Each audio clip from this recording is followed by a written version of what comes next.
Good morning. Welcome to Taps and Takes. Now brought to you by Eddie's Mustache. Are you saying that is free mustache rides? Good morning. Welcome to Taps and Takes, baby. Woo. The only show you should be even worried about. Friday mornings at 8 a.m. Also, keep in mind that the Do-Over podcast right now is live. Well, maybe. We're technically at two spots at once, right? So this is coming out. We record this on a Tuesday, but we are live at twitch.tv/They Do-Over podcast. We're time travelers, Drew. We're time travelers. Go ahead and just put a Do-Over podcast Twitch link right here. Yes. Welcome to Taps and Takes, where we talk all that nerd news. Nerds. All that sports news. Whoa. Is it? That was the ghost of our time travel past. Imagine, dude. You're just chilling. Am I getting... Okay. Imagine you're just chilling. Mm-hmm. And then all of a sudden, you from the future crack through the door and they're like, Eddie, don't go to the Blackstone and Knees shell. And they like tell you the date and time. Something horrible is going to happen. It's like you going to shell somehow causes like a chain reaction that just ends the world. Imagine. Yeah. I would love to meet my future self. A couple things about that. One, there's not a shell on Blackstone and Knees, so that would have to be built. And two, well, they're from the future, Eddie. Would you still go? It would be hard not to, right? To see what's all about. Like you would kind of want to see what's going on. Yeah. You're like, wait, hold on. But what is going to happen though? Yeah, kind of want to know. That's a totally me thing too. Like you from the future comes and warns your past self. And then you're like, bro, you know me. You know like, I'm going to want to know. And it says Shell Station coming soon. You're like, oh, dear. Oh, no. No. Anyways, good morning. We have so much to talk about. Now, I'm liking our new release schedule. Me too. Monday, Wednesdays, and Fridays. Fridays is for all that nerd news, all that sports news. Thanks to Groggs Traditional Irish Pub, the northeast corner of Willow and Knees. Not only do we do Taps and Takes here live every Friday, but we also have a little bit of the studio sponsorship with Groggs. So we are in the Grogg studio right now. It's all Groggs on Groggs on Groggs. It's on Groggs on Groggs on Groggs, baby. I like that name, the Grogg Studio. The Grogg Studio. Now we got a lot of stuff to get to, so let's just get into it. I'm going to start off. Let's get nerdy. With a new segment. I'm going to go. We have new segments every week now. Yeah. Well, we have two, but Blast from the past. Okay. This is when we go into the nerd's past and talk about movies that... This is a time travel episode. It is. It's all... That is the theory. Yeah. It's a time theory. You know what's funny is I just started watching The Tomorrow War yesterday again. Oh, did you? And so what is going on with time travel? Okay. Time travel is fun, but no one can figure out how to like do it in a way that's like... I think the best interpretation that I saw of time travel is Jean-Claude Van Damme's Time Cop. No. I mean, that's a classic. It is a classic. He does the splits on the counter to avoid the explosion. Yeah. I love that Jean-Claude Van Damme in every single contract he's ever signed was like, but I have to do the splits. I have to do the splits. I have to do the splits at some time during the movie. It's my signature move. Did it too. Dude, the mother effer did splits between two moving trucks. Mm-hmm. The guy's epic. Yeah. But no, I like the idea of you cannot change the future. Mm-hmm. It's just a branching timeline. I think that is more theoretically sound because observation is reality. Mm-hmm. So if you go into the past and change anything, your future self will be going to a different timeline. You know what else I just watched too on Netflix, which came out like 10 years ago, was that 11/23/63. Same theory. Yeah. What time travel, man? Yeah. It's real. Time travel's cool. Yeah. Butterfly Effect was a good interpretation. And of course, Donnie Darko is there's still questions if what actually happened. Yeah. A lot of people love Donnie Darko. I was like, man, it's all right. I like ambiguous movies at times, but I also enjoy when like writers of media actually have the balls to tell you what happened. Yeah, right. That's real. I understand if artistically speaking, it's like leaving it up to interpretation on purpose, like artistically. Stranger Things season 5. But for the most part, which we will get into, but for the most part, you wrote it. Tell us the end. Like narratively, tell us. Anyway, but we're going to go into the past, talk about nerd properties that we think deserve more credit. This one this week from the Korean sensation, Rain, Ninja Assassin. Have you seen Ninja Assassin? Of course I've seen Ninja Assassin. I love this movie, and I love Rain. You know, Rain came out because he was a mega like pop star, and he used to have this like bit that he did with Colbert, where like they went back and forth all the time. Mm-hmm. But then when he came out with Ninja Assassin, I was like, all right, it looks whatever, you know, for the time. Mm-hmm. But then I watched it, and I was like, bro, this is sick. Yeah. It's like they did ninjas, but they're like mystical. Yeah, they're not your typical ninjas. No. Yeah. And they like live in the shadows, and like they have all these cool techniques. It's almost like superhero stuff, but not really. It's like this ancient. Ninja Assassin's classic. I'm glad you brought that up. So far, we got Time Cop, which now I have to go back and watch. Right. And now Ninja Assassin, which I have to go back and watch. Dude, some of the kills in Ninja Assassin sick. are so gory. Yeah. Dude, if you watch Ninja Assassin, bro, some of those kills are insane. Yeah. So big ups to Ninja Assassin. If you've never watched Ninja Assassin, you are failing life. You know what? Take some time this weekend. Just watch it. Watch Ninja Assassin and Time Cop. Yeah, and Time Cop. Shout out Jean-Claude Van Damme. Yeah. Or as the cool kids call him, JCVD. Oh, yes. Anyways, let's get into, we'll come back to the Golden Globe winners. Basically, all you need to know is that, let's just do this. Timothée Chalamet won a Golden Globe. He's going to win Best Actor. Once again, Leo is going to get screwed. Well, but they did one battle after another. It's going to win Best Movie, I think. And it won Golden Globe. But so did Hamnet in the drama. So those are the two. Whoever wins the drama and whoever wins the musical comedy, which none of these movies are musical comedy. Begonia is not a musical comedy. Marty Supreme is not a musical comedy. No. And one battle after another, there's some comedic moments. Right. But I mean, they need to redo these. It's kind of like when The Bear wins for Best Comedy. You're like, what? So it's a drama. What are you talking about? Most anxiety-driven show on television, The Bear. So we got a bunch of headlines we're going to just crack through. And then we're going to get right to the big news, which is kind of like legal mumbo jumbo, but I'm kind of like, oh, God, there's a bigger implication here that we're going to talk about. So let's go right into this. Fire and Ash. Yeah. Avatar. Yes. 4th week in a row. Number one crosses $1.2 billion. Still $1 billion away from the other two. Yeah. Yeah. But, you know, if your least performing movie is a $1.2 billion. It'll probably cross 1.4 at least. It will. You're kind of doing something right. Remember, they're going to re-release it like they did the other two as well. And it'll make more. Yeah. Then they'll do you could do a whole day where you could watch all three of them in a row. And people will do it. They'll juice it. And then you got rentals on streaming when that comes out for people that didn't see it in the theater. And we talked about this last week. It was $400 million budget. Mm-hmm. And they don't do any marketing at all. I mean, they do marketing. They do, but like trailers, but not like there's no toys in McDonald's. There's no action figures. There's no Target exclude. There's nothing. Like they do. The movie just sells, and it's crazy. It's an Avatar movie, and I like all three of them. Quite frankly, they're great. Yeah, some better than others, but I mean, they're all pretty damn good. Yeah. Chris Claremont, who is a legendary X-Men writer, has suggested that Famke Janssen may appear in Doomsday, reprising her role as Jean Grey. Now, I am okay with all these Fox characters come back, right? Because these were iconic movies. These kind of started a lot of like the superhero genre. Oh, the first X-Men was like great. Yeah. Although, I'm going to be real.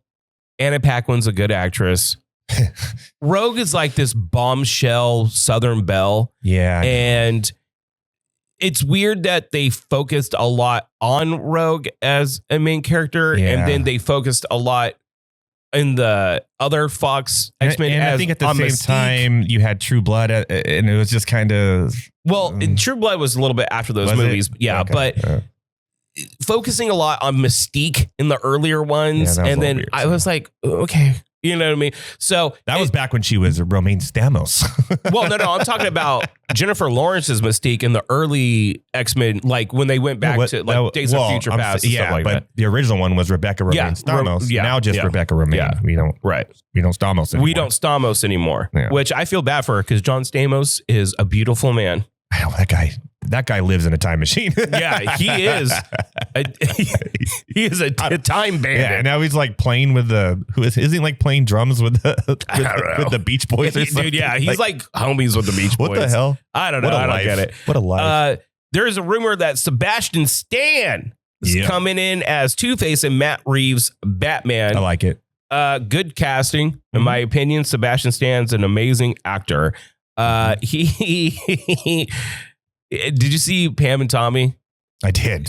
It's pretty funny. Like he crushed that role. Yeah. Like it's just being this insufferable asshole, like dumb, insufferable asshole. Yeah. And I'm wondering, with a big, huge hog. Yep. And like, there's a scene where he's talking to his hog, and he's like, I don't know what to do. And he's like, do you need to go for it? They are best friends. We need a buddy cop movie with just that. Here, it's just him talking to his hog. Oh no, I just okay. Here's some interesting news that was unexpected, came out of nowhere. Johnny Knoxville officially came out and announced that Jackass 5 is coming summer 2026. Now, if you watch the Can I be these guys as doctor? Yeah, I know, right? Jesus. So the insurance on these movies is kind of like the biggest issue because they do so many crazy ball torture stunts. And if you watch the last Jackass was ball torture the movie. The whole thing. But remember, they did kind of introduce a whole new younger cast. Which they needed to do. Yeah. They definitely needed to do. So they're bringing in some younger peeps. God, what's his name? He was on Vice Squad, I think. Oh, God. And he used to run around with Tyler, the Creator's crew back in the day. I don't know his name, but you know who I'm talking about. Yeah, there was a couple of them actually. They were pretty good. I like the newbies. The newbies are pretty good. Yeah. The one girl's down. Yeah, the one girl's that's down for crazy. Yeah. But it's like, the thing is that the Jackass movies, because I remember all the way back when Bam Margera was doing like the CKY 2K. I saw CKY 1, but CKY 2K. That was the one that started like the whole thing. That it just like when you talk about virality before the internet, everyone taping it and swapping it and on VHS and watching it and how it just spread like crazy. I had it. Yeah. I had a bootleg VHS version of it. Yeah, everyone did. And this is how things went viral before the internet. It's just like strong word of mouth. And that like defined a generation because after that they brought in Jackass. They did a lot of crazy stunts and like Bam had his own show for a while. Yeah, which was fun. You know what I mean? But like all those guys it's funny now watching them because like Steve-O sober, you know what I mean? Like it's funny watching these guys get Bam older. Is not. Well, I think Bam, I don't know if he is or isn't. Like he's been, I got to give him credit because I do follow him on YouTube. Bam Margera has been working on himself. He's been that's what I hear. Trying to like skate. I did hear that. I guess Steve-O reached out to him to be in the new Jackass. Did he? Yeah. Well, because he's just been so notoriously like hurt. And kind of a little crazy now. Like I feel bad because Bam wasn't crazy, and then when Ryan Dunn died, he kind of went off all of them pretty inside. Like that was rough. He kind of went off the deep end. So I would like to see Bam coming back and them doing this movie. They're funny whenever they happen. They're funny. It's just I hope that they do less ball torture and more like funny stunts. That's all. I want more nipple torture. And then at a certain point, it's like it's like at a certain point, like how much further can you go? You know? Yeah. I will like how many times have we seen him get hit by a bull? Like I get like they've done crazy. Yeah. As crazy can get. Like how much further can you go? Yeah. I want Bad Grandpa too. Give me that. Yeah. Now let's talk Lord of the Rings, The Hunt for Gollum. All right. So Elijah Wood was kind of teasing maybe we team back up with Gandalf to go find the Gollums. There's one thing though that I'm like, They are recasting Viggo Mortensen. You can't recast the king. Now, I understand why, because Viggo Mortensen is a legit artist. I remember watching recently, I watched like a docu-series on his history, his history of acting, because he is legit in some of my favorite movies ever. There's some like low-key, low-budget movies he did that are great. A History of Violence, which in my opinion is one of the best adaptations of a graphic novel ever. Like A History of Violence was a graphic novel made into a, that is a fantastic. That wasn't even the one I was thinking of, but that's Eastern Promises. Ooh, that's a great one. Oh my God. I get chills thinking about Eastern Promises because of how great he was in that role. As I don't even want to spoil it because it's not a well-known movie. No, but it's so good. Go watch Eastern Promises. I will say this one line when he goes, "If you take me out, you waste these." And he's pointing to the Vor stars on his body. Yeah. Oh, dude, chills. That's how good. Actually getting chills. Dude, there is a part of that movie where he has to fight naked with a knife and his dong is just flopping, bro. Dude. That guy, Viggo Mortensen's a freaking star. He is a star that doesn't really act a lot in big roles. It's a shame he's not coming back. Because dong was a weapon too, man. Yeah. We're just talking dongs today. There's a lot of dongs, a lot of time travel. Time traveling to dongs. But shout out to Viggo Mortensen because he is legit an artist, and them recasting him, it's just not going to be the same. Especially if you bring back a younger version of him, or are they? The Hunt for God. I think that it's the story it's post Lord of the Rings. Oh, dear. So it's going to be an older version. Oh, wait. No. Is it before? Because Gollum croaks at the end of Lord of the Rings. Thrown into the. I don't know. I don't know what their plans are. Spoiler alert. Yeah. Oh, it's been out long enough. Yeah, I'm not excited about that one. Is that on Hyper or Blight? Because Blight on that. No. I got Hyper Blight coming up. We already know the Hunt for Gollum. It's called Lord of the Rings. Yeah, we already did it.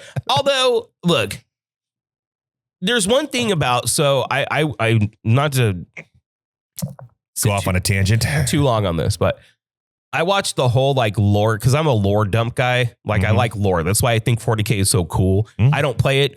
I don't play with the minis, but I like lore. Okay, who doesn't like lore? I like stories. So I dove into the whole lore, like lore dump of Lord of the Rings. Dude, it is rife. That's a rabbit hole.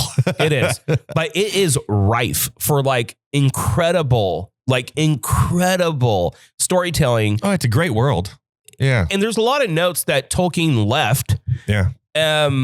So I'm okay with them. Like if you get good writers and like the Tolkien estate, like okay it to come in and do some interesting stuff within that world. I'm okay with it. You know, even though there's not original media for it. Like, well, they did the show that was original media. It was boring, but the first season I heard is trash, but I heard the second season is actually really good. It gets better in the second season. Yeah. Stranger Things, Conformity Gate. Now, if you didn't know about this, we were going to talk about it last week. We didn't. Conformity Gate was a bunch of people coping online saying that there's a secret. I thought we did talk about it. No, I don't know. I don't think so. I don't remember anymore, Drew. No. Yeah. My days and nights just blend together. So much nerdiness going on. So Conformity Gate was a bunch of cope online with a bunch of people talking about how bad the finale of Stranger Things was, and that they actually have a final episode that's coming out that's the actual ending. And guess what Netflix did? They released something. It's a documentary about the behind the scenes of that. Well, and there's a lot of things that people complained about online that you see that they were aware of during the process of filming the final season. Like just the idea of having like demigorgons and demibats and stuff in the abyss is what they called it. Yeah. Having them there as they're going after Vecna, and that like one of the writers argued out of it. Like one of the writers argued with them about why they would not be there. I thought, so my theory on that is the Mind Flare, or I guess that's the big spider was the Mind Flare, was trying to get them to come out, and they were stabbing them with the knives, like the eggs or whatever. Well, that was my understanding of that. That was like the defense mechanism. Well, I think it was like immature Jimmy Dogs and Jimmy Gorgons and stuff. Just out. Well, and like I said during the podcast, they could have handled that by they come up with some MacGuffin device that attracts them and they throw it out the car when they're on their way to. Yeah, that would have worked too. That would have been fine. And then that's why they're not there. But some of the inconsistencies and problems that they had, you see during it. It's a 2-hour thing. You should check it out. And it's really like heartstringy, like, because these people became massive stars through this property, that they were aware. Like, they were aware of a lot of this stuff and they made their decisions and they're sticking with it. Yeah, so it's fine. Conformity It's gate. never going to be perfect. It's impossible. No. And I loved it. So whatever. Jennifer Lawrence may return in the Hunger Games, Sunrise on the Reaping. Do we need another Hunger Games? No, I think we get it. I think we hungered all those games. Yeah, we're out of. I'm Blight on that one. I'm out of hunger. I'm full. Yeah, I am full. Yeah. You know, I read the books, and then they tried to make the prequel movie with that horrible actress. That was garbage. Yeah, people liked it. I did not. It was terrible. That horrible actress that played Snow White that sucks. Yeah, weird face. So, okay. Hunger Games didn't invent anything. It's been around. It's called Lord of the Flies. It's called Battle Royale. Battle Royale. It's all these things that have been around for a long time. Right. The Long Walk came out before Hunger Games was written by Stephen King. You know, like all these things have been out already. It's just a copy of that in a different universe. But the books were cool. They're good. Yeah, I like the books. But you know, the Long Walk is more for adults. Battle Royale is more for adults. It was just a younger version for kids. It's a YA for teenage, for teenage kids, and that's all it is. It doesn't need to be an 8-movie franchise. No, and it's indicative of like studio heads kind of like being like, okay, so what IPs can we mine? You know what I mean? Whereas like, I'd rather you take shots on new IP. Like, all it takes is one great movie. Like, no one wanted to make Star Wars, bro. No one. And someone took a shot on George Lucas. Turns out that it was a cultural phenomenon. Stranger Things. Okay, but George Lucas even copied it. Yes, but you get what I'm saying. Yeah. It takes one proof of concept to make. Yeah. And studios need to take more shots that way. Like, I understand that you know who's doing that is Apple. Apple's taking shots. They did, but on shows. You know, they did Dark Matter, which is a great show that no one's really heard of. It's a great show, great book by Blake Crouch. Great book. And they did Murderbot, which was a great short book series. I read them all. Did a great job with that. So Apple's the one taking the chances. But the thing is, even if it doesn't have an original like media source, if it's just original idea, and Foundation was supposed to be unfilmable too. Hold on, like Terminator, right? Yeah, it's like, dude, you come with the concept and something that's, and I understand that AAA movie and show development is so expensive these days. That's one of the reasons why they're just trying to, they want the for sure thing. But like, dude, make smaller movies with lower budgets, and then one will stick. And then when it sticks, now you have your next $1 billion franchise. That's all I'm saying. I'm with you. Let's talk about this. Apple's crushing. One Piece Season 2. Yeah. Trailer looks pretty dope. Looks good. Nico Robin makes her debut. And you know, I'm actually really happy about this because Nico Robin be fine. See, she'd be fine. See, the thing about One Piece female characters is that they have a lot of it's anime. Yeah, they're really heavy up here section, and they they look good. They're balanced a little different. They are, and like I was like, you know what? Can I say something? I mean, that's why we're here. I'm going to say something. Okay. I'm going to say something. Why are movie studios so afraid to cast voluptuous, busty women? Because I just saw The Housemaid and they had no problem there. Yeah, but like, look, she's an outlier. Okay, so take her out of the equation. Scarlett Johansson? Yes, but like, how do I put this? You have the source characters of like the Rogue thing. They cast Anna Paquin as Rogue. I admit that was a bad cast. Right. Dude, Rogue is this like full-figured, gorgeous Southern Belle, like debutante style. Hey, Not I'll really, say Jean Grey though. Famke, have you seen GoldenEye? Yeah. Ooh. She's pretty. But like, why is Hollywood so afraid to cast a woman with like a big rag? It seems to have gone down.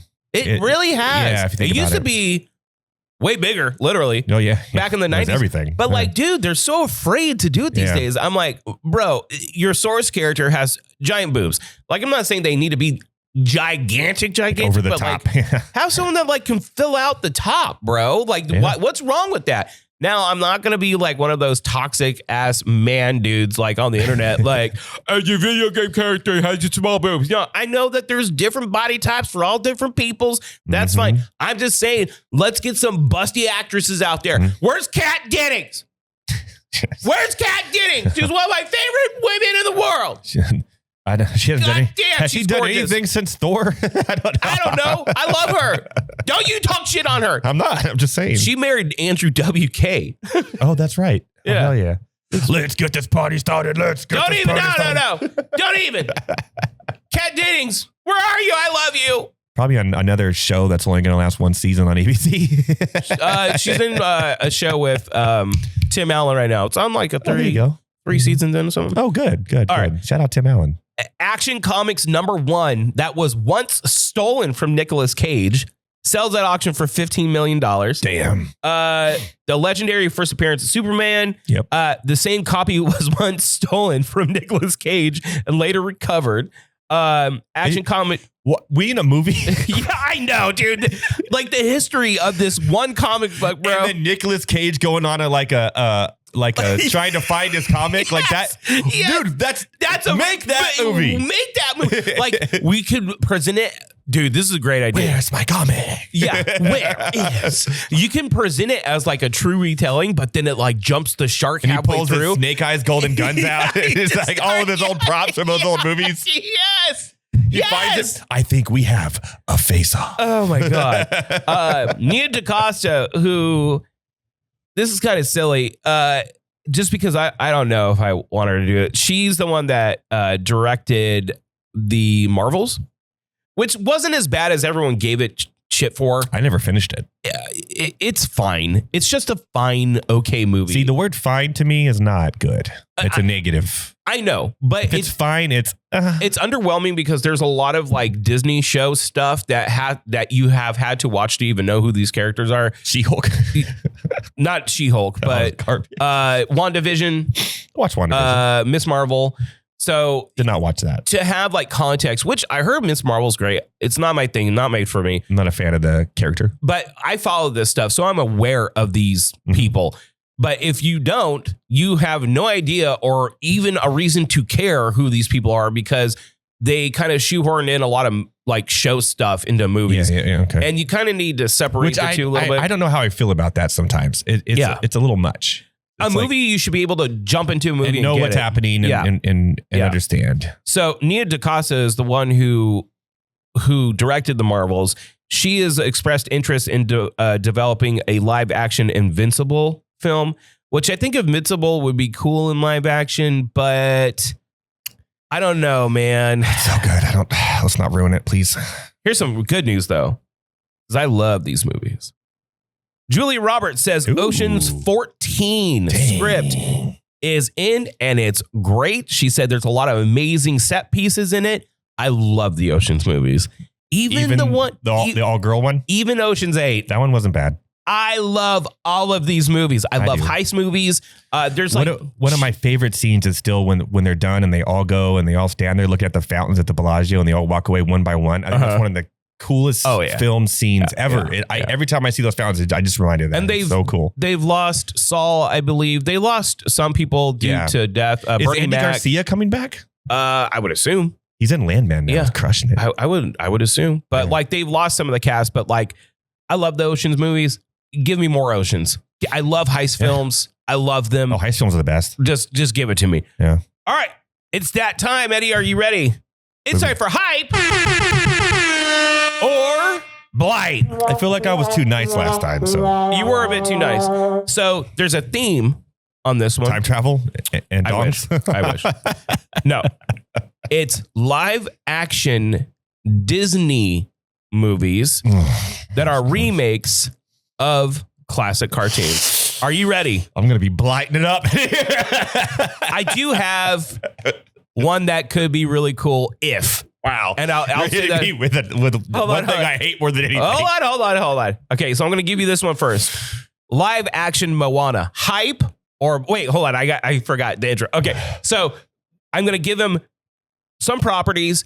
He has to tell me if it's hype as hell or if it's a blight on our nerd society. Why the hell would you do it? That's kind of where we're going here. Eddie, first property, live action Moana. Blight. Here's why. Why? We don't. The Rock playing himself like live action. Get out of here. It's not even the same girl, and it's the same story. I went and saw How to Train Your Dragon in theaters, and I felt like I just wasted money. It's the same. It's the same movie thing. Yeah. We don't need it, and it's. Well, you get attacked on two ends here. If you change it too much, people bitch. If you don't change it at all, people bitch. Or you just don't do it. But Aladdin was garbage, right? Aladdin made $1 billion. I know they're making money, but we don't need it. Like, we just don't need it. Moana's fine. My argument against this, listen, my argument against this is, for me, it makes sense for super classic cartoons. Yeah. The ones that are like recent, it's like we have it. We don't need it. I don't need a Moana live action. I don't need How to Train Your Dragon live action. We don't need it because we're 40-year-old men. Okay. That's fair. Kids that are growing up, maybe this, like, for the really classic stuff, maybe they won't even be exposed to it. So this is the way to see these stories. I don't know. My daughter watches Aladdin religiously. I'm Team Robin Williams. But we're like, cool parents. Will Smith. Yeah, keep your name out my mother. Keep my wife's name. Okay, I'm going to say... What do you feel on that one? I think Blight, because it's going to be the same exact story. So I don't need it. I don't think... I watched Moana 1 and 2 with my girls, and I like both of them. My daughter loves them. They're great. I like both of them. I don't need to see a live action version of it. We don't need a live action one. But here's the next one. Live action Tangled. Oh, Jesus. It's one of my daughter's favorite movies. Mm-hmm. And I do feel they could do a better job with that. ScarJo's playing the witch. Okay. I'm going to hype on that one a little bit. Yeah. I'm with you. Hype. Yeah. Hype as hell. Here's why. Because the Tangled cartoon isn't that great. Mm-hmm.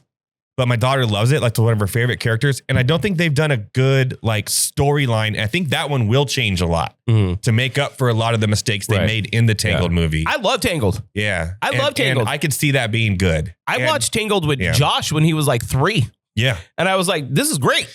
I think they're going to make up for mistakes and it will change a little bit. Mm-hmm. And who's playing Flynn Rider?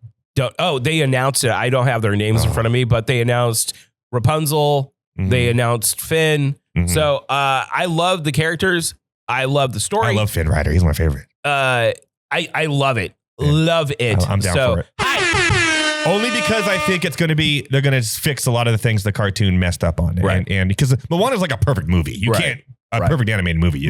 That one can use a little bit of updating. Yeah. And maybe a little darker, So this one, it should be dark. It's a dark story. It's a dark story. Yeah. And I think that it will be a little bit darker. That's what I like. Now, here's my wild card. Okay. That I feel like I know what you're going to say. Live action Robin Hood. Oh. Well, okay. Is it? That's not how we do Hyper Blight. No. I will say, I think I know what you're talking about. Just the idea, Hyper Blight, and then we'll get into the but ifs.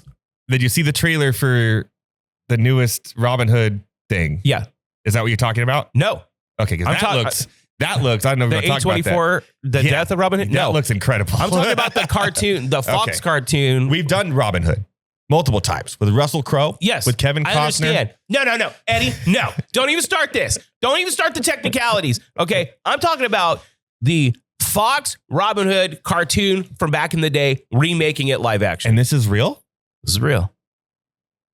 It's in pre-development right now. I'm going to hype. I am also going to hype. But now we get into the but ifs. I'm hype if it's a Fox. Yeah.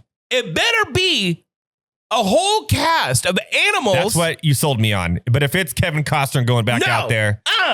No, it'll be. Why do you got to make Russell Crowe Robin Hood, bro? Like, what are you doing? No. Give Maximus Aurelius. Hey, Kevin Costner, his Robin Hood was pretty sick.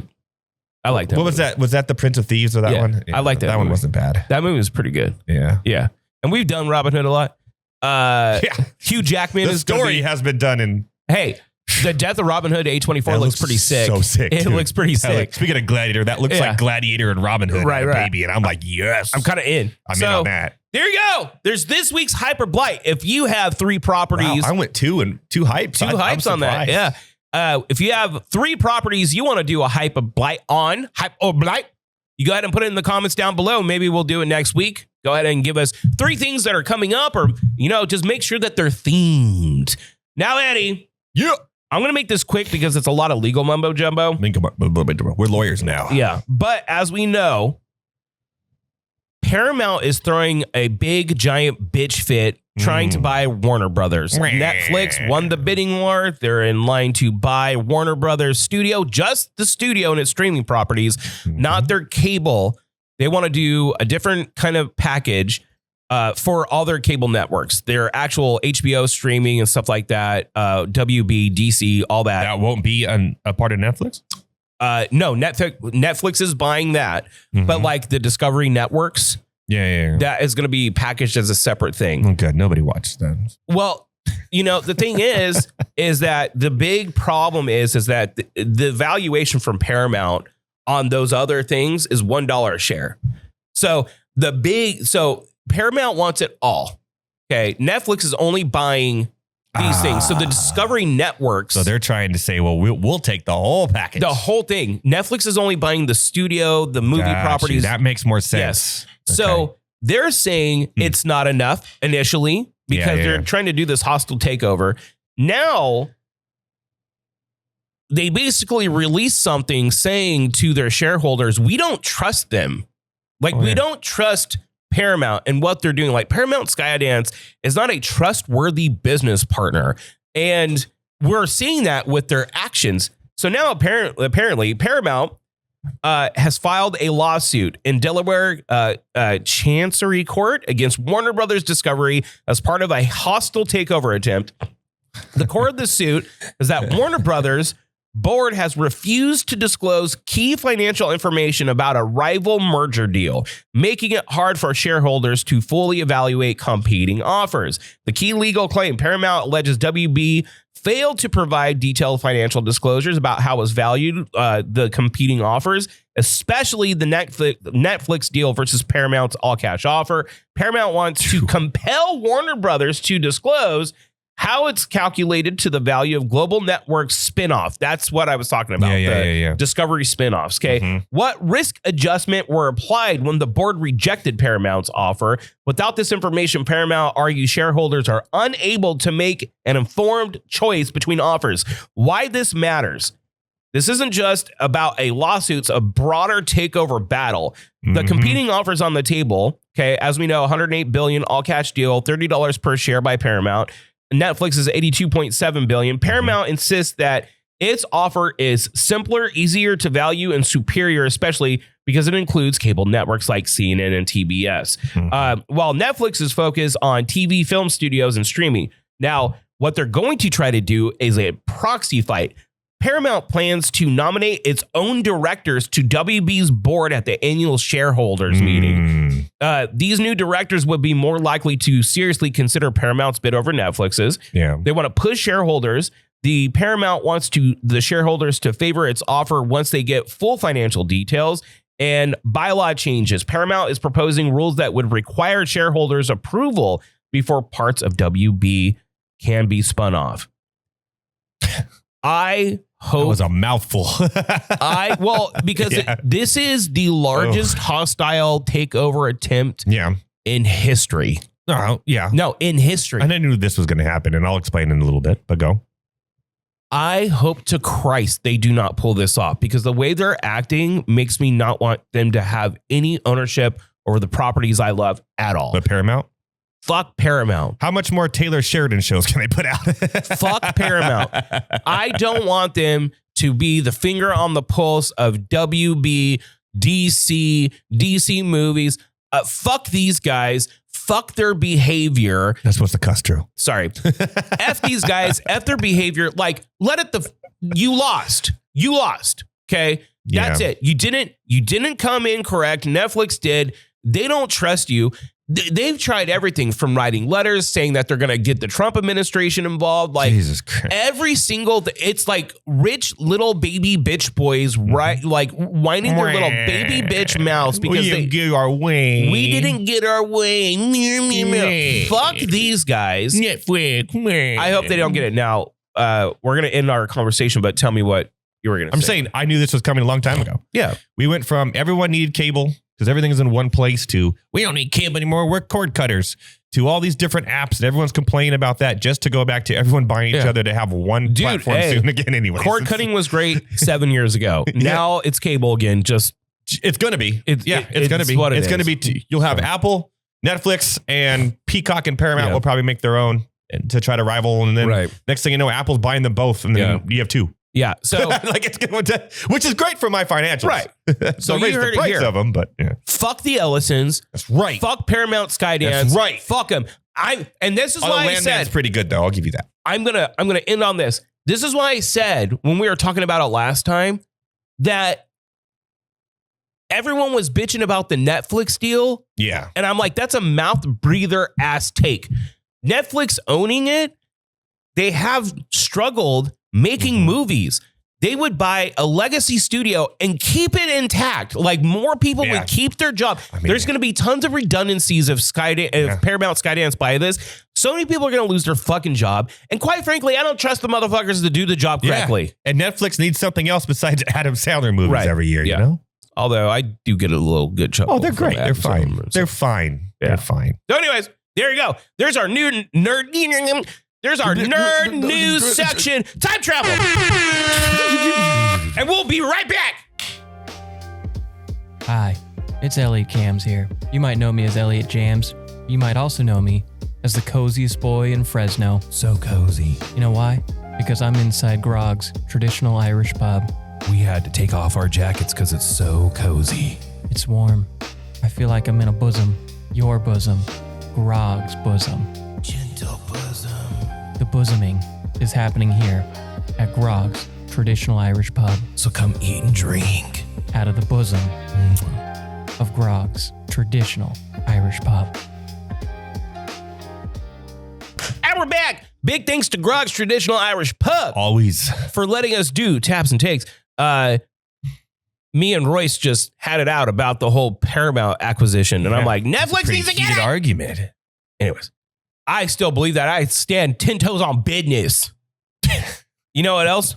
We got to get to what business we need to get to? What sports and sports and sports and sports and sports and sports and sports. Elliot loves balls. And sex. Sex with balls. Sex with balls. Anyways, what's up with all the sports news, man? We got some big playoffs, some NFL stuff here. That's right. But first, as always, we got to do latest in the Anaheim Angels of California news. The latest in Angels news, nothing. All right, moving on. Before we get into the NFL and what happened over the weekend, I'm going to gloat a little bit. I got all my picks right, except for one. More on that later. Okay. But one pick I got wrong was the Oregon Ducks and the Indiana Hoosiers, the best turnaround stories in the history of college football, who went from a laughingstock of college football just 3 years ago to probably going to win the national championship here in a couple days. Which is crazy. Yeah. And shout out to Miami, who hasn't been since, 2001 or something like that. They will be playing the Hoosiers. And here's the thing about the Hoosiers. The thing about the Hoosiers is this. They just literally took out three powerhouses all in a row. And Ohio State in the Big Ten championship, Alabama, and then Oregon. All great offenses and lots of money. Lots of money in NIL. And then here comes Miami. Their offense is, Carson Beck. Yeah, he's, experienced and everything. And it's a great story too, but I don't see it. I think Indiana pulls off one of the biggest comeback stories in college football ever. Kurt Cignetti's on top of the world. It is a -8.5 spread. I'm taking it. Oh, Indiana will be spicy. Your national champions, the Hoosiers. And I'm not talking basketball. No, football. Oh. Football. And the Big Ten will still reign supreme. I like it. Anything happen in the NFL this weekend? Not really. Not like. How about one of the best wild card weekends of games I have ever seen? There's a pretty good games, Dang, dude. up until last night. More on that later. And he's doom texting. Oh my God, his doom texting was so good. He's like, dude, it was 2 minutes in. This is over. I know how the Chargers play. I knew exactly what was going to happen there. What great games we had. Yeah. Let me tell you. Great games. The Panthers kept it close with the Rams. I thought that was going to happen, and it did. And the Panthers are an upcoming team. I had my doubts on Bryce Young and still do, but looking up. They had that game too. Looking up in the right. They had the win. A lot of these teams had They made that game. a lot of dumb mistakes. Yeah, but the Rams, just Matthew Stafford too good. And Adams, surprise, came back and played. That helped. And that team's just too good, man. I don't know what to tell you. Speaking of had the game, the Packers. Oh my God. Poor Elliot. Poor Elliot. Speaking of doom texting. You know, before you continue, so that was the night that I did his coming soon pictures or save the date pictures with Lady Jams and himself. So his tears were real. So, well, no, I know. We were sitting down eating and he had the game on his phone checking the score. So he's the Avatar guy. Okay. Yeah, he is the Avatar guy. And all throughout, he's like, yeah. Because they had He's like, we got this. They had like a 3-point lead at one point. And he was really stoked. And I was like, oh man, this is good. But by the time I got home after dinner and I started watching it, I was like, oh dude, they need to stop him. Like they need to stop him. Yeah. And then they just let him completion after completion after run after completion. And then they had the opportunity to come back. And I'll say it, their loss wasn't Jordan Love's loss. No, it was special teams. Jordan Love gets so much hate and he's actually not bad. Yeah. It's pretty good. It was the special teams error. And the defense stopped tackling. Right. Just strictly stop. I'm not tackling anymore, guys. Exactly. And the passes on their last drive were there. Yeah. Their receivers were not catching the ball, dude. Yeah. It was yeah. And well, hey, for the Bears credit, their nickname this year is the Cardiac Bears because they've done this all year. They come back in the fourth quarter and win. They've done it all year. It's kind of crazy. So the Bears moving on. Surprise to everybody there. I think that was one of the biggest surprises. But like I said, on this show, I said the Bears were going to be the biggest surprise team of the year. Here we are. I would argue that the next game is the biggest surprise of the playoffs. The 49ers beating the Eagles. I called it. We called it here last week. I had it in my gut, though. That wasn't based on, you know what I mean? I think that their record and their season has been a miracle run just because they've been so hurt and they've had to change a lot. And now it's going to be even harder for them losing Kittle. That was a tough injury. Kittle will be out probably all of next year as well with that Achilles. Yeah, so. But you know what? I think that what you're seeing, especially with like injuries, because the last few seasons of NFL football have been like laden with stars, top performers everyone's getting faster, injured, everyone's hitting harder. Yeah, it's and the game. So I think that a lot of people developing the B squad or the backup players. Having depth is so important. It's so important. Yeah. And good coaching, but great coaching. Except for one thing, but we'll talk about how difficult it's going to be for them moving forward. Yes. So anyways, continue. So yes, the San Francisco 49ers pulling the upset of the dysfunctional. After 1 year, the two teams in the Super Bowl last year just seem dysfunctional now. The Chiefs and the Eagles. You got A.J. Brown. Who knows if he's going to be on the team next year? He's dropping passes after complaining he doesn't get the ball enough. You have Jalen Hurts, who simply just can't run the ball anymore for some weird reason. And you have a coach who's just off the rail. I don't know what's going on with that team. So, and their defense just terrible. So 49ers move on. That means we have 3 NFC West teams of the 4 left in the NFC, which is not really surprising. It's been the best conference or the best division, I think, all year. So there you go. Did anything happen in New England? Justin Herbert got absolutely shellacked because they have 0 offensive line, which I said, will that offensive line make it? No way. And they didn't even last the game. They didn't even last the half. No. And again, dumb mistakes at the beginning, going forward on the 4th down. not getting the touchdown, and just too much. You just let the Patriots kind of hang out there, and it was bound to happen. So Chargers are gone. They did fire their offensive coordinator today. Yeah. Greg Roman, who, thank God, he is not my favorite. But again, two of the best offensive linemen in the league are on the Chargers. They've been hurt all year. They'll be back next year. I hope Keenan Allen comes back for one more year. The Chargers are going to be around for a while with Harbaugh.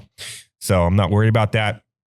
And New England, I don't know. I'm still up in the air about them. I don't think they proceed. Yeah. I think they lose in the next game. That could be. More on that in a second. And then we had the debacle that happened Monday night, which, do we need a Monday night playoff game? I don't think so. But the Pittsburgh Steelers. And I've been saying this for a long time. And if you're a Steelers fan, I'm sorry, but I feel bad for you. And I'm a Chargers fan. That's sad. That's saying something. You've had a decade. I'm going to say it. You've had a wasted decade of football. Wasted. Why Absolutely is that? Explain. What do you mean? They've gone 9 straight seasons without a playoff win, but they've had a good record in all 9 seasons. So they're not getting good draft picks, right? Yeah. 6 straight playoff trips without a win. So they've lost in the first round since 2017 every year. Ooh. So they're, again, just a wasted decade because you're not getting good draft picks. Now you have Aaron Rodgers at 43 who's going to leave. Who's going to be quarterback for him? This is a really terrible quarterback draft year in the NFL, unless you trade with the Raiders to get Mendoza, right? Which won't happen because you have no draft capital to trade. You have nobody. Who are you going to trade? DK Metcalf, right? Like you just wasted 10 years.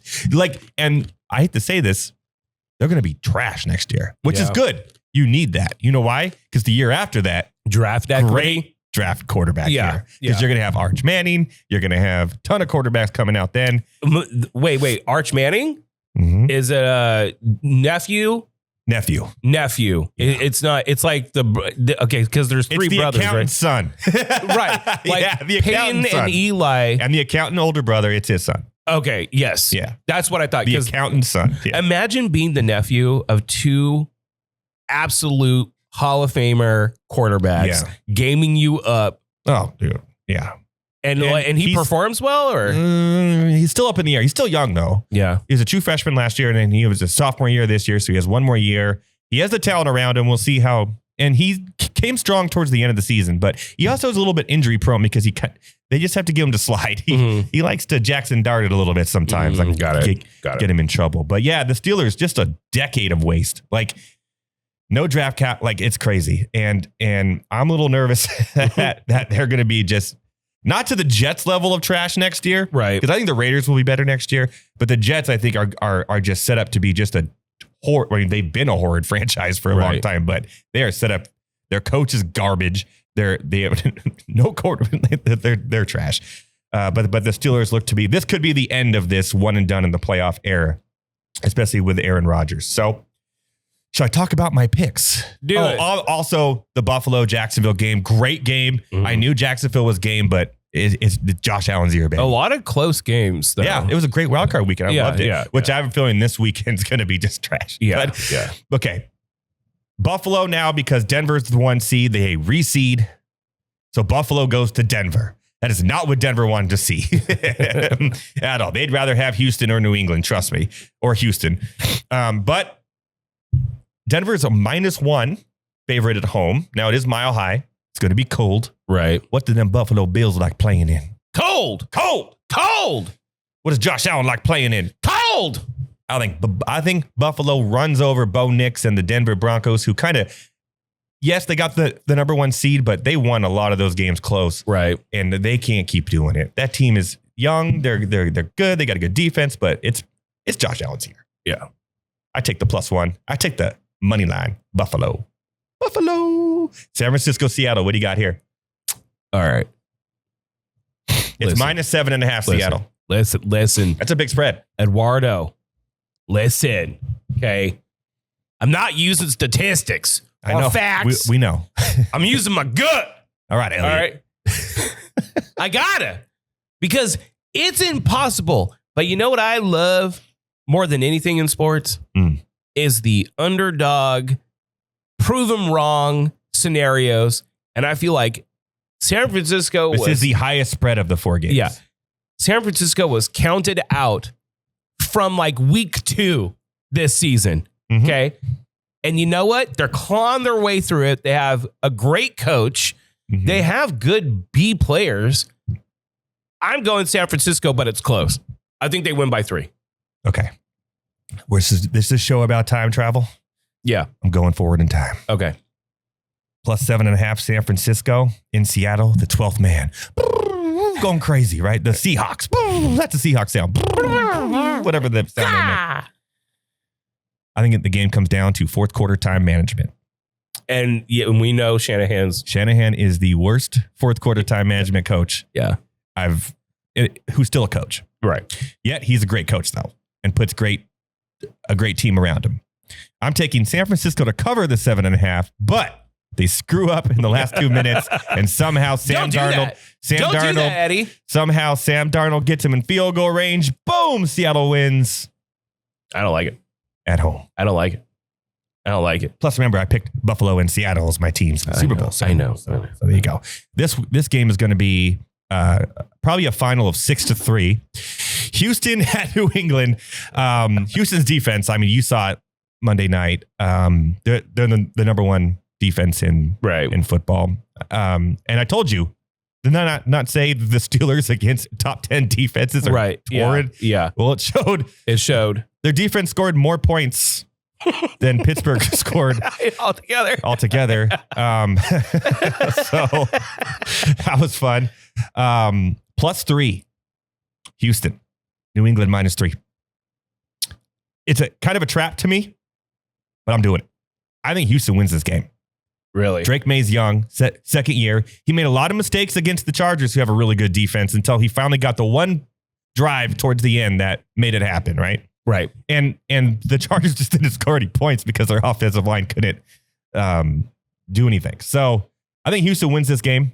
So obviously I'm taking the plus 3, maybe the money line, but I think Houston moves on. It's going to be Houston and Buffalo in the AFC Championship. That's what I think too.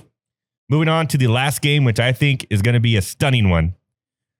And this is in Chicago now, because remember, the Bears got the number 2 seed somehow. -4 Rams on the road against the Cardiac Bears. Trap game? You think a lot of people are going to take that +4 Bears? I kind of am leaning towards that. I think so too. I mean, they could lose by a field goal and you'd still win that bad. Yeah. I don't know, man, because like the Green Bay Bears game, like Green Bay had that game. And I think Green Bay is not as good as the Rams, like performance wise, like cohesion. So I want to say that the Rams are going to pull through on this, but the Bears in Chicago and getting this far, I feel like maybe they just like dog it out, dude. I don't know. All right. I think the Bears win this game. Really? You know what the Rams record this year was, Drew? 12-5. Correct. You know what their road record was this year, Drew? No. 5-4. This ain't SoFi. This ain't LA, my friend. Yeah. This is Soldier Field, Chicago. It'll also be cold. And every year, last year it was the Washington Commanders who ran through these teams and ended up in the NFC Championship game. And this year it's just Chicago Bears. Give me Seattle, Chicago in the NFC Championship. We're almost dead on, but I think San Francisco claws it out. Nah. And then I think San Francisco Bears. And of course, I still have Seattle and Buffalo. I am praying to the good story sports gods that San Francisco always that makes one it to team every year that makes it to a championship game that shouldn't be there. Last year was the Commanders. This year it's going to be Chicago. We'll have to see. Chicago. And Ben Johnson, by the way, who last year was the offensive coordinator for Detroit, who lost to the Commanders, surprisingly, and now he's a coach of the Bears. He knows. Yep. Ben Johnson's for real. Are you going to wager your watch and warrant on it? What are we doing? Not my watch. It's a nice watch. Hey, Royce, what do you think? He's on the phone. Oh. You're, hey, Royce. He's like, no. He's like, no, sorry. No. We'll get back to Royce later. I'm dealing with legit business. Yeah, not He's betting like, sports, which you don't do in California. He's like, don't even worry me with your guys' bullshit. I don't want to hear about your bullshit. Ask me again. Okay, here we go. Real quick. I got Buffalo beating Denver, Houston beating New England, Seattle beating San Francisco, and Chicago beating the Washington Commanders of this year and beating the Rams, who have a terrible road record in the NFC Championship of Seattle, Chicago, and AFC, Buffalo, Houston. Houston plays who? New England. He's thinking about it. He's thinking. He's mulling. I like everything you said except for that one. Okay, that's fair. I'll take I think New England's too young. Yeah. I think they're too young, too inexperienced in the playoffs. I think they're gonna fall out. I think they're too young, too inexperienced in the playoffs, and I still think San Francisco dogs it I out. like how I just randomly, hey, first, what do you think during the middle of a show? Yeah. Who cares? Mm-hmm. Yeah, he just, No. I think it was on camera too. Yeah, Like, yeah. Shut your asses up. Is that it? We're the Panthers. Yeah, I know, right. I feel bad for That's him. it, man. That's what we got. All right. There goes this week's Taps Takes, baby. We love you. Where's my championship trophy? Where is it? It's coming. I'm going to reach out to those guys. Usually I do it around Super Bowl. Okay. Ooh. Now, I'm going to say we love you so much. Even with your clothes on, we love you. Oh, yeah. All the clothes. We don't need your clothes off. We love you with clothes Wear all on. jackets. I don't care. Okay. So go ahead and follow, like, and subscribe. You like this content? Subscribe for God's sakes. Yeah. Okay. Like it. Also, Love it. we have a Patreon link below. Ooh, click that. We got new videos, new episodes, Monday, Wednesdays, Fridays, every single week. Do Over Podcast doing another thing. And if you go to twitch.tv/the Do Over Podcast right around now, you'll see Eddie hanging out with us doing some podcasting. You can love us live. And we have a lot of cool stuff to talk about. And we're talking to Elliot on the phone. He has a bunch of open breaks. He has the bat phone. He has umbrage that he wants to poop out with his mouth. And if you haven't, go back and watch Is Drew an Asshole episode. And Yeah, it's pretty good. Yeah. Put in the comments if you think he's an asshole. I still don't think I'm an asshole, but No. So But you had one of anyways. the greatest quotes of all time. Yeah. Where can people find you, Eddie? At the Do Over Podcast. That's right. Everywhere. At Edward Raus on Instagram. I don't really check Facebook anymore. Yeah, me too. Yeah. Yeah. I'm sorry. We have Facebook one. people. We don't check it a lot, but we are on Instagram. I have like 8 million missed messages and they're all just spam. Yeah. It's just like, man. Yeah, whatever. Man. I have a TikTok I never use. Yeah. We just actually, I'm glad you brought that up. TDOP Fresno. Up. TDOP Fresno is our new, Fresno. it is our new TikTok. Go and check that We have a out. TikTok? We have a TikTok. Are we going to do funny dances? Jess says she wants to, so I'll do whatever Jess wants because she's the one that's managing it. Oh, no. You got to check this out. Like it now. So like, subscribe, follow, go do all the things, share with your friends, family. We'll and be then get back a beer at next week. Groggs. And get a beer at Groggs for God's sake. Woo! Until next week, God, go love you. Bye.